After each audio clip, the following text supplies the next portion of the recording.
Hi there. Welcome to Promo Day 2019. I am Sandy Lender and I will be giving a presentation on how to include marketing ideas while you're writing your story.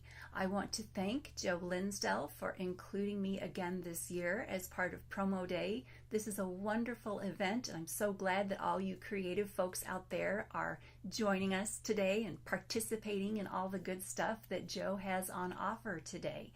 Let's get started talking about how to incorporate some marketing ideas when you're writing your story. Now, while we start talking about this, I want to make a couple of caveats here. First of all, I'm losing my voice. I've been putting off filming this because my voice has been so weak for about a month. I'm sorry if I lose my voice. I'll stop recording. We'll try again a little later. But I also want to make the caveat that we are going to talk a little bit about sort of this concept of product placement. But I don't want to give you that awful feeling of trying to push products in your writing. That's not what we're going to be talking about today.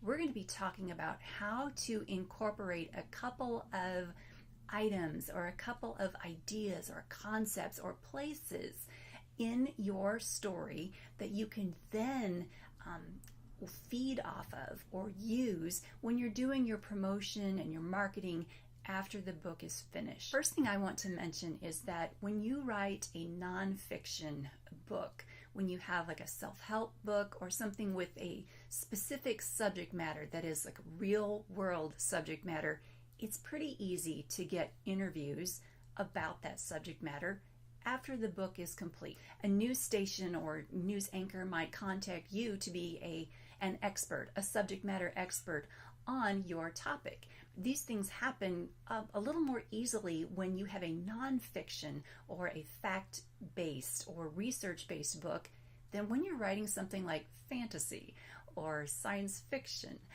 When you're writing something that is not real-world based, not too many TV anchors are going to call you up and ask you, hey, what's the temperature on Neptune? Those sorts of things, those sorts of opportunities, I guess, don't show up as often or as easily. So you need to get a little bit more creative if you want to include something in your story that a news anchor or a newspaper reporter might want to ask you about to get you some of that free ink, as we call it in trade publishing. Say you've written a book about how to sprout your own alfalfa sprouts or your own bean pods for healthy recipes or healthy salads. All of a sudden, you get to be the expert that a cooking magazine could call on to interview. You get to be the expert for a healthy website's blog post for the day. You get those kinds of opportunities. Whereas a person who has just written a fantasy novel, like myself, no one's going to call on me and say, hey, let's talk about sprouting alfalfa. No, that's not going to happen for your fantasy author. So your fantasy author, like myself, will need to come up with something else that's going to get some of that free ink.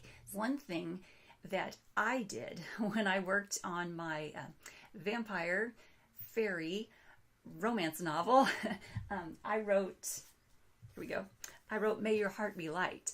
And this is a satire on the romance genre, yet it is still a paranormal romance. And it's set in a holiday setting. So it's got that whole Christmas atmosphere about it, even though it's a vampire ghost story. But it's set in Colorado. There are Colorado tourism spots in the story. So I could contact the Colorado Department of Tourism and I could say, hey, would you guys like to have this book available to people coming to Colorado? Or would you like to have a poster made of this book, highlighting some of the great things about Colorado that are in this book? I have not done that yet because I'm a slacker. But that is one thing that you could think about when you're writing your novel, and we have to set these stories somewhere. If you have a contemporary novel and you're setting it in St. Louis and you have your characters going to the Arch, well, maybe the folks at the Arch museum would like to talk about your book at some point. There's cross promotion that can be done after the book is complete. In fact, my friend Tina Murray wrote her novel, A Chance to Say Yes, and it takes place completely in Naples, Florida. But these are romance novels, they're contemporary, and they're fiction, so it's a made-up story, but they're in a real-world setting. And Tina has done a great job taking advantage of that. And she had a reviewer who lives in Naples read the book, and he did an awesome job giving her a great review in a Naples newspaper. I mean, that's the kind of cross promotion and free ink that you can look for if you do a little bit of that seeding before you get your story complete. Another real world example I would like to share with you is from my original publisher, Archibooks Publishing. Now, Bob Jelinas is the publisher there. He also is a writer. When he wrote, I think it was his first book, one of his first books, he had quite a few scenes take place at a specific bar. I think it was like a gin bar, so the atmosphere there was very quiet, kind of dark, kind of place where you could discuss mysteries. And so he had the characters discussing the mysteries of this story in this bar. Once the book was published, he went to the bar owner and said, "Hey, this book takes place a lot here in your bar." So the bar owner got a poster of the book cover and framed it and put it up on the wall in the bar. That is excellent promotion right there. So now Bob has his book cover right there in the bar where many scenes in the book take place. That's the kind of real world promotion you can do just by seeding your book with some real world action, with some real world settings. That's not necessarily product placement either. That's just real world good marketing ideas. Now, I do want to caution you about using a real world setting in your book. Some store owners might not appreciate that. I wrote a book sort of centered around the Me Too movement. You'll notice that I used a pen name for this one. I used the name Kelsey Day, but there are settings in this book that are real world settings. None of the characters are real. They're actually a mix and a conglomerate of people and events. But I wanted to include a friend's store in this book and then have my friend offer this book for sale over the counter at her store. And we could do some cross-marketing in that way. She did not like that idea at all. She wanted no part of it. She did not want to be mentioned in the book. She did not want her store mentioned in the book. And she was adamant about it. I thought it would be a great marketing opportunity, a great opportunity to cross-promote. And she did not like the idea. So, of course, I abided by her wishes. I wasn't going to put her name in a book that she didn't want to be in. No one would do such a thing. So she's not in the book, and I did not list her store in the book. So make sure that if you're going to use a real world setting, make sure that the folks are okay with that. Some places, like a restaurant, maybe it would be difficult to get permission from an Arby's to have something take place in an Arby's. And you may not need permission to have some folks walk into an Arby's and have a sandwich. That's not a big deal. But if you're having people walk into an Arby's and then you're going to denigrate Arby's, that could get you into trouble.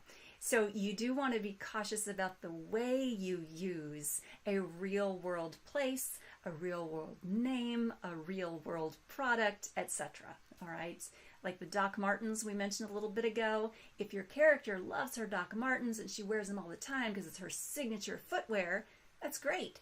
But if your character wears her Doc Martens and they fall apart and they cause her to trip and fall and break her neck, Doc Martens might not appreciate that. So you do want to be careful about the way you're using these real world items in your story. Now, while I'm mentioning the legality of some of these real world items that you might put into a fantasy or paranormal story, I do want to mention that you can look things up on public domain. If you go to Google, put in public domain or registry or copyright, you can look up just about anything these days. Do that. Do your research. Do your homework. If there is a song that you would like to put in some of the lyrics in your book, look it up first. Make sure that is legal to do. If you have to get permission to use those lyrics, write to the correct source to get permission. Do your homework. Do your due diligence. One of the things I want to caution you about is when you are writing your story, you're putting your reader into your world. You're pulling your reader into your character's story, into your character's mindset, into your character's point of view. And if you start introducing lyrics from songs or trying to describe recordings that your readers will have a memory of, you might be pulling your reader out of the story. So really think about it before you grab something from our real world and put it into your story, even if that's just for window dressing, even if that's just to help you with a setting, or even if that's to help you with marketing and promotion in the future.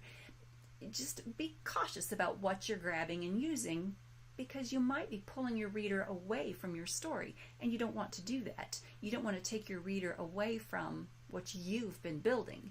But if you can work something in and keep your reader in the right frame of mind, keep your reader in your setting that you want them in, more power to you. But make sure you're doing it legally. Make sure you have the right to.